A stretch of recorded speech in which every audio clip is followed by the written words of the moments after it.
Propagation of error के बाद sir आगा ने जो अगला टॉपिक कराया था वो था सिग्निफिकेंट टेस्ट। सिग्निफिकेंट टेस्ट मतलब टी टेस्ट वगैरह, एनओ वगैरह, इसके ज़रिए हम स्टैंडर्ड डिविएशन मालूम करते हैं। इसको मैं आपको पूरा सवाल नहीं करा रहा, लेकिन समझा देता हूँ ज़्यादा आपको करना क्या है। टी टेस्ट तो खैर सबको ही आता है। टी टेस्ट होते हैं असल में 3 टाइप के। पहला सबसे सिंपल टाइप होती है, उसके अंदर होता है comparison of mean with population mean. या स्टैंडर्ड रेफरेंस मटेरियल के नाम से आ सकता है, पॉपुलेशन मीन आ सकता है, टारगेट वैल्यू आ सकती है, किसी भी नाम से आ सकता है ये। बस म्यू की वैल्यू आपको गिवन हो तो आप क्या करते हो, सिंपली टी कैलकुलेटेड निकाल लेते हो। टी कैलकुलेटेड निकालने का तरीका क्या है, mu minus X bar under mod into under root and divide by standard deviation. इसके अंदर होता है क्या है कि आपको सिंगल सेट ऑफ डेटा दिया होता है। पहचान यही है कि आपके पास पॉपुलेशन मीन दिया होता है, सिंगल सेट ऑफ डेटा दिया होता है। सिंगल सेट ऑफ डेटा में से आपने पॉपुलेशन वो निकालना है, एवरेज, स्टैंडर्ड डिविएशन निकाल लेनी है, उसके नंबर ऑफ रेप्लिकेंट्स काउंट कर लेने हैं आपने, तमाम वैल्यू को सबपुट करके कैलकुलेटेड निकाल लेना है। टी कैलकुलेटेड निकालने के बाद आप निकालते हो टी टेबुलेटेड।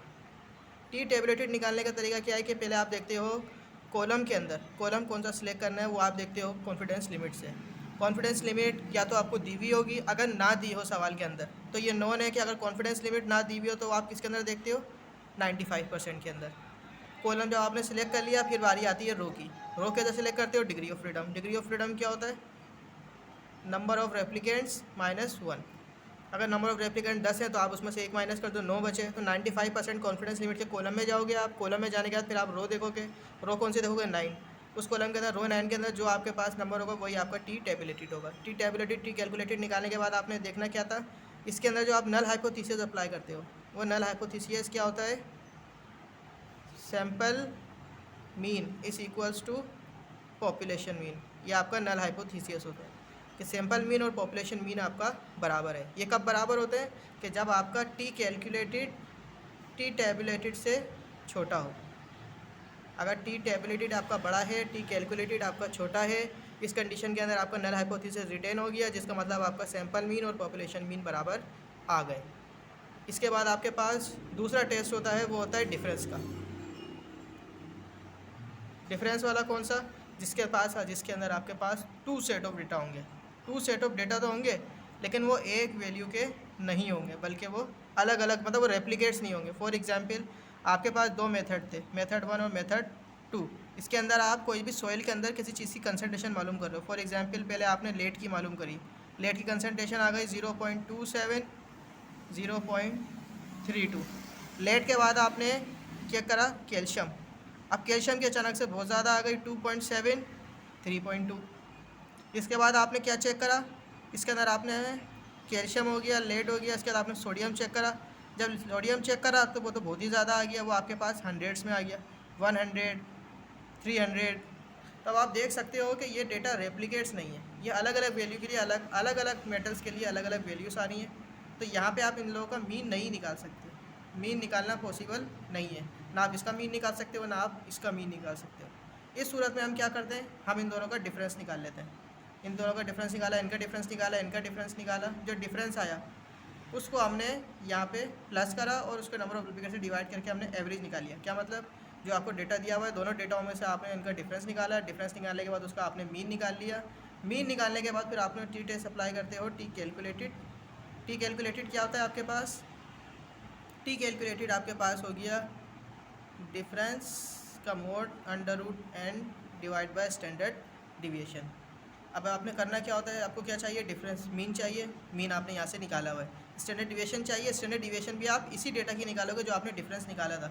इसका आपने मीन निकाल लिया, इसी की आप स्टैंडर्ड डिविएशन निकालोगे। यहाँ पे आ गई नंबर ऑफ रेप्लिकेट्स भी आप यही काउंट करोगे और आपको टी कैलकुलेटेड मिल जाएगा।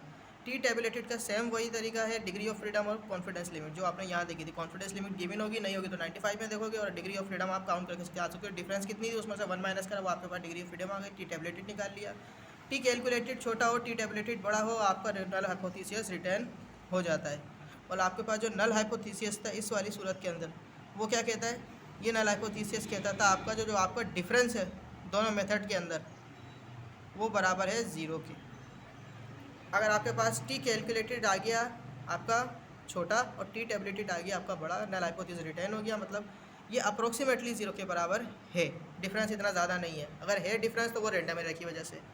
तीसरे टाइप का टी टेस्ट होता है, वो थोड़ा मुश्किल होता है, उसके अंदर होता है comparison of mean. Comparison of mean. Comparison of mean का मतलब क्या है कि यहाँ पे जो आपके पास दो सेट ऑफ डेटा होंगे, यहाँ भी दो सेट ऑफ डेटा होंगे। डिफरेंस क्या होगा, यहाँ पे जो दो सेट ऑफ डेटा थे वो रेप्लिकेट्स नहीं थे, यहाँ पे जो दो सेट ऑफ डेटा होंगे वो रेप्लिकेट्स होंगे। मतलब 1.92, 1.93, 1.94।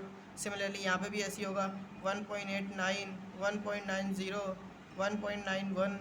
तो ये आपके पास, इसका भी आप मीन निकाल सकते हो, इसका भी आप मीन निकाल सकते हो। इन दोनों का अगर आप मीन निकाल सकते हो, या आपस में रेप्लिकेट्स हैं, तो फिर आप इनका मीन निकालने के बाद कंपैरिजन ऑफ मीन करोगे। कंपैरिजन ऑफ मीन का जो तीसरा तरीका है उसके अंदर आप क्या करते हो, उसके अंदर सबसे पहले आपको ये चेक करना होता है कि कंपैरिजन ऑफ जो मीन होता है आपके पास, इसके दो फार्मूले हैं, टी कैलकुलेटेड के भी दो फार्मूले हैं और डिग्री ऑफ फ्रीडम के भी दो फार्मूले हैं। तो सबसे पहले तो आपको ये चेक करना है कि ये कंपैरिजन ऑफ मीन कौन सा वाला है, क्या वो अतः का पहला वाला है कि या वो दूसरा वाला है। जो पहला वाला होता है उसको वो क्या बोलते हैं, पहले वाले के अंदर वो केस होता है जहाँ पे आपके पास जो वेरिएंस होती है वो सेम हो। अगर वेरिएंस सेम होगी तो दूसरे टाइप का टी टेस्ट अप्लाई होगा, और वेरिएंस सेम नहीं होगी तो वहाँ पे डिफरेंट टाइप का टी टेस्ट अप्लाई होगा। तो ये आपका थोड़ा सा था। टी कैलकुलेट सबसे पहले यहाँ पे आ गए। पहला टी टेस्ट होता है, सबसे सिंपल होता है, सिंगल सेट ऑफ डेटा होता है, पॉपुलेशन मीन आपको गिवन होती है, आपने फार्मूला अप्लाई करा, टी कैलकुलेटर अप्लाई किया, नल हाइपोथेसिस आपको दिया हुआ है, पॉपुलेशन मीन सिंपल मीन बराबर है। दूसरे वाला क्या होता है, उसके अंदर दो सेट ऑफ डेटा होता है लेकिन रेप्लिकेट नहीं होता है, इसलिए आप डिफरेंस निकालते हो। डिफरेंस निकालने के बाद ये पॉपुलेशन आपके पास नल हाइपोथेसिस लगा होता है कि जो डिफरेंस है वो जीरो के बराबर होना चाहिए। अब जाहिर सी बात है कभी भी जीरो के बराबर नहीं आ सकता। क्यों नहीं आ सकता, रैंडम एरर की वजह से। तो आप अप्रोक्सीमेटली जीरो के बराबर लाते हो। क्या मतलब, टी कैलकुलेटेड छोटा है, टी टैबलेटेड बड़ा है, मतलब आपका जो डिफरेंस है वो जीरो के करीब करीब है और आपका नल हाइपोथेसिस रिटर्न हो गया। तीसरा वाला क्या होता है, इसके अंदर भी दो सेट ऑफ डेटा होते हैं लेकिन दोनों का आपने मीन निकाला। मीन निकालने के बाद सबसे पहले आपने चेक करनी होती है वेरिएंस। वेरिएंस चेक करने के बाद आपको पता चलता है कि इसमें टी टेस्ट अप्लाई कौन सा करना है। अब वेरिएंस क्या होता है आपके पास, ये आपको पता है, स्टैंडर्ड डिविएशन का स्क्वायर। और वेरिएंस कैसे चेक करते हो, वो आप चेक करते हो एफ टेस्ट से। इसलिए जब आपके पास कंपेरिजन ऑफ मीन आ जाए, दो सेट ऑफ डेटा हो, तो उसके अंदर आप क्या करते हो, सबसे पहले एफ टेस्ट अप्लाई करते हो। एफ टेस्ट अप्लाई करने के मतलब क्या है, पहले दोनों का आपने मीन ले लिया, मीन निकालने का स्टैंडर्ड डिविएशन निकाली, स्टैंडर्ड डिविएशन के बाद अपने रेफरेंस वो निकाली variance.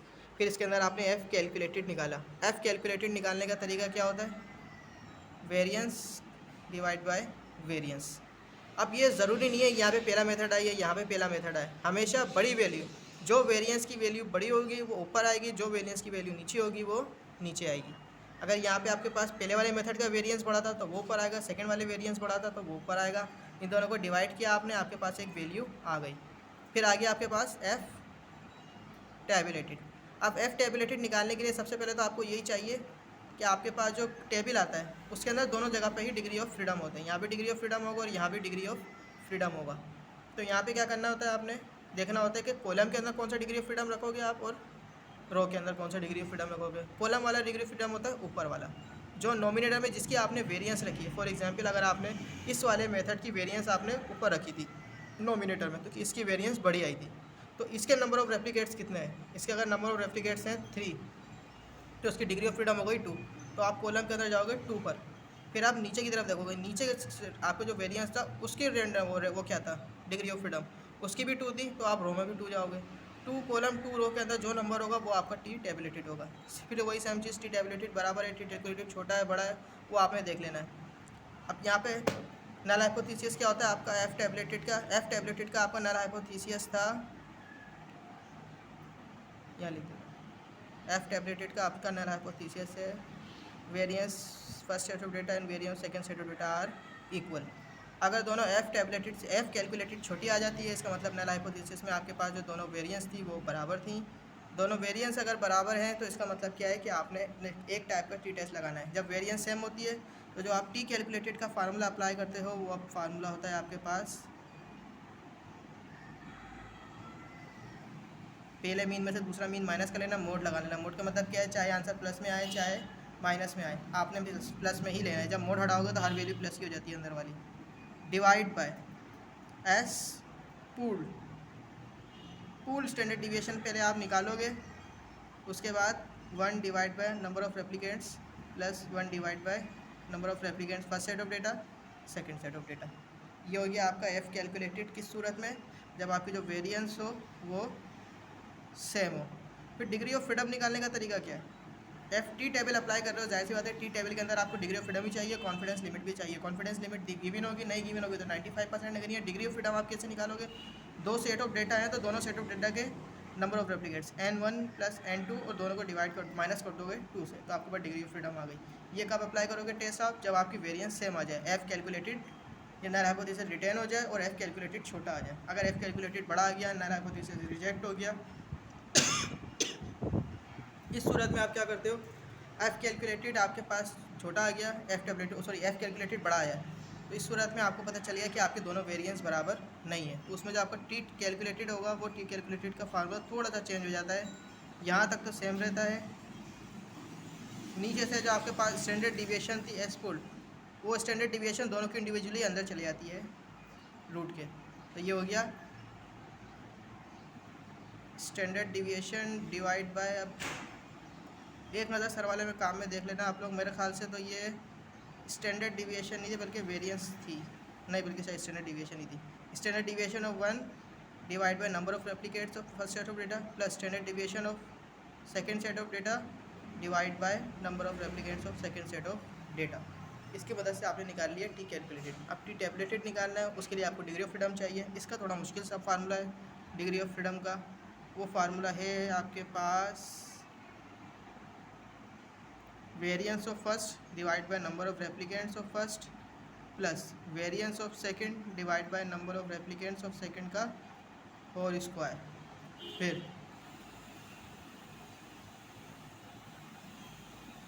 Variance divide by number of replicants का square divide by n1 minus 1 plus variance of second divide by number of replicants of second का square divide by n2 minus 1।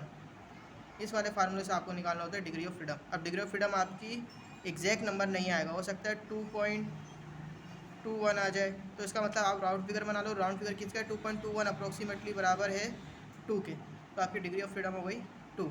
T calculated निकालिए था, T tablet की degree of freedom 2 आ गई।